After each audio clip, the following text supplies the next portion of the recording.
All right, we here on YouTube like to think that we bring you some wonderful, organic, authentic content on a day-to-day basis. But we're also live over on Rumble. We're live on Kick. We're live on Twitch for this very reason we're about to talk about right here. Because while we love everybody tuning in over on YouTube, it is a dangerous platform as they are making some serious changes. As yes, Phoenix says, go to Rumble. And I think you're going to see an influx of channels that may or may not already be over there right now, including Drunk 3PO and a bunch of his channels. We're going to talk about this as channels are being demonetized for various reasons, mainly for what's being considered inauthentic content. We saw Drunk 3PO. This happened to Siniviere, friend of the show. It says, my YouTube channel has been demonetized, so now it feels like a good time to tell you about I'm streaming on other platforms. Siniviere reached out and said it was for inauthentic content. Anime Versus, 440,000 subscriber channel.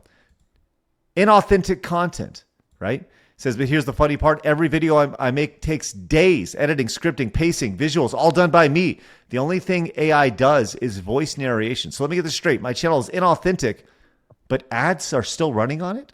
So it's fake but still profitable? Make this make sense right here. And he also got rejected from his appeal here. We also saw the AI guy. It says one screenshot.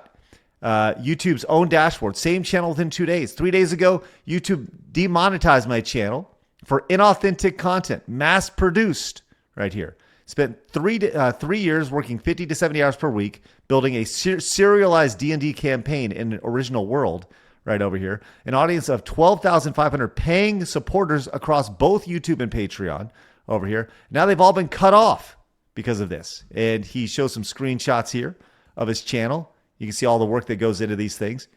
And they're getting demonetized for inauthentic content. So what exactly does inauthentic content mean from YouTube? Well, we now have an answer as they have responded to Cine here from Team YouTube, which the irony here is that this does look like it's an AI-generated inauthentic answer. It says, thanks for sending this our way. Inauthentic content refers to mass-produced or repetitive content. This includes content that looks like it's made with a template with little or no variation across videos, or content that's easily replicable at scale. We're always here for you if you need anything else. So, exclamation mark. Right. In there for one sec. It's crazy because that is how you produce content efficiently. Like they're even hitting people for, I've heard, for the same intros and outros and stuff. That's the whole point of an intro and an outro. This is the formula, and it's been going on long before AI. That's what YouTubers have been doing for decades. You have an intro, you have an outro, you have a format. It's just naturally going to flow too, because it's your own style. So even if you're not trying for a specific format, you're going to fall into it because you're reacting to stuff or creating stuff in the way you do as a creator. It's a personalized format. It's not inauthentic. And the list of inauthentic things is crazy, like reading articles, which is wild because that provides more content than like reacting to a video or something, because anyone can go and watch that video. And if you're reading an article and giving commentary on it, that's going to reach people that the article wouldn't. So the whole thing is crazy. And I do wonder if this is more of the culture war stuff too, because they're hitting a lot of AI people who, as I was talking about earlier, are more right or at least non-left, and they're definitely targeting the AI. And Cine is like the 8th or so person just in the Skybros community that has been hit. So many people are dealing with this of varying sizes, like people who just got monetized, like people with 1,000 subscribers are being demonetized right after they get monetized. It's a really weird situation, and it's really bad, and I don't get what they're doing, because it's just going to make YouTube a less safe platform for creators. Well, here's the interesting thing about this is you mentioned the idea of having a format. we have a format here on Side Scrollers. We open the show like if you watch our show, we do have variations. We have top fives and stuff that we add. We try to produce, we are who we are on a day-to-day basis. But that doesn't mean that when you watch our live streams, you're not going to see the same intro every day, just like you see on Yellow Flash's channel, on most people's channels. Literally anything in period. Right. Any This TV is show. the idea of having a format, a repeatable format. Like that's literally the formula for success on YouTube. The idea of when you find something that works, you do it again and you double down and you triple down and you quadruple down. I think of a channel that I worked on that was so successful, it overtook a brand. I had Screw Attack. We launched Death Battle. Death Battle became so popular that after I left, it literally took over the Screw Attack channel. It was one format that was so popular that we doubled and tripled down on that. We made spin-offs of Death Battle, but they all had a repeatable formula. So this idea of something that is repeatable being penalized for it is honestly kind of insane. What's also insane is that YouTube in the past, when it comes to inauthentic content or penalize people for AI content, they have actually in the past repeatedly stated that AI content or AI enhanced content is allowed and eligible for monetization right here. On April 26th, they said in response to a creator, "Hi," and this is courtesy of Grok over here. "Hi, using AI to elevate your videos is a great way to create, and channels using these tools remain completely eligible for YouTube Partner Program as long as your overall content flows our standard monetization guidelines and you properly disclose when realistic media is altered or synthetic." I guess that's it. Maybe people aren't posting that they're using AI because that there is a tab perhaps down at the bottom of it that is you're supposed to click a couple days earlier. What's that? I said, "Oh shit." Maybe that's what it is. I mean, that is something to look at, right? They said, to clarify, creators can use AI to enhance their content, or channels that use AI are eligible for the YouTube Partner Program. Broader context, right? YouTube has actively promoted their own AI tools over here. So we also saw going directly to their support page.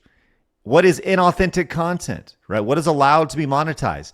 This policy makes sure monetized content allows viewers something appealing and interesting to watch. In other words, if your average viewer can clearly tell that content on your channel differs from video to video, it's fine to monetize. We know many channels create content that follows a similar pattern. What's important is that the substance of each video should be relatively varied. Going back to the quartering, how the fuck is he still monetized if this is a thing, right? By the way, examples of what's allowed to be monetized: same intro and outro for your videos, but the bulk of your content is different. Similar content where each of your videos talk specifically about about the qualities of a subject you're featuring. Short clips or similar objects edited together to explain how they're connected, right? Content that violates the guideline. Okay, let's see if any of these creators have done that. Content that uses that exclusively features reading of other materials you did not originally create, like text from websites or news feeds. That's interesting here. But what if you're reacting to it? If you're just reading it, okay, that's fine. But if you're reacting to it, yeah, and how does it know the difference too? Like that's part of the problem is they've just let this AI moderation off the chain, and it's not smart enough to know what the heck is going on. So it is hitting people that shouldn't be hit. Right. Songs modified to change the pitch or speed. Similar repetitive content with low educational value, commentary or narratives, or minimal variation. Okay, this is where things are very gray. Who decides what is low educational value? What is commentary or narratives? Who decides those things, right? What is repetitive content? What is a repetitive narrative? Mass-produced content using similar template across multiple videos. Image slideshows or scrolling text with minimal or no narrative, commentary, or educational value. Reused content. So, I mean, this is, man. I mean, if you are a reactionary channel or reacting to any sort of content, whether it's news, videos, whatever, I mean, hell, man, we may be flagged.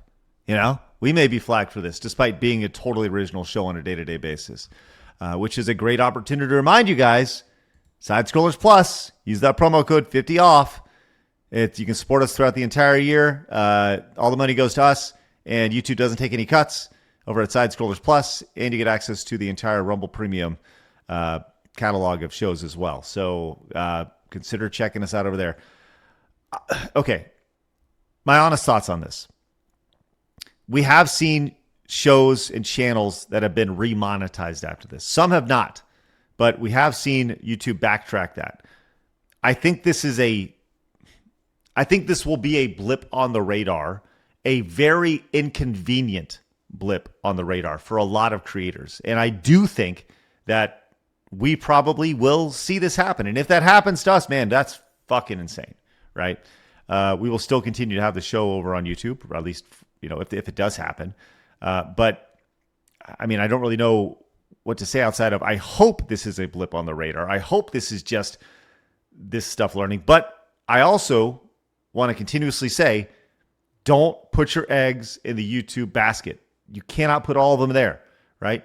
YouTube is a great platform for promoting somewhere else, whether it's Rumble, whether it's Kick, whether it's Twitch. Those platforms allow for much more creativity and leniency, specifically Rumble, Kick. So I encourage you guys to go find those creators and support them over there. Much better than over here on YouTube. I just have a quick question. Is there any means for creators to potentially sue YouTube for this? Because when you're knocking people's potentially livelihood off, and it's thanks to, I imagine this is probably an AI system that's going through things. Has anyone ever attempted that, or is there so much shit that you're signing on to when you do YouTube that there's no case? Yeah, the terms of service, I would not want to go against Google's lawyers ever.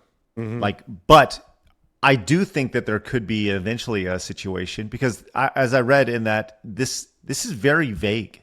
Like, this is vague, and there's some gray in here for a reason, right? What is low educational value? Once again, who determines what is low educational value? Who determines what is low value commentary or narratives or minimal, this is all very vague stuff. What is mass produced? If you're producing, if you're a news channel like Flash and you do 3 videos a day, is that mass produced content? And so you create like it's funny, because ideally what you want to create is some sort of machine, if you will, a content creation machine. We have a way we do things on Side Scrollers, right? We have a format that we follow. We have a good idea of, that's how you get in a rhythm of things. And there are a lot of creators who have editors, and there's a workflow associated. And that's essentially what you're creating. Is that considered mass produced because you have a workflow in place? I don't know. I don't know. Keen, what were you going to say? Oh, I was just going to say, I wonder how it plays into Section 230 too, because that's obviously judgment being made there about the low effort content and this and that. Like, that is making a decision. So how can they still claim to be a platform and not a publisher if they're making such broad, sweeping moderation judgments? Man, that's a great question. And I'll tell you this, when Section 230 gets passed or gets revoked, or what, I mean, you got to remember, Section 230 was passed in like 1994 or 5 or something, when the internet was not anywhere near what the internet is today. But we have definitely seen people and platforms abuse Section 230 and the rules around it. That'll be a very interesting day on the internet when that gets adjusted, which I don't know if it ever is going to be, if I'm being totally honest with you. Because I just don't think the social media companies with their billions will ever let that happen.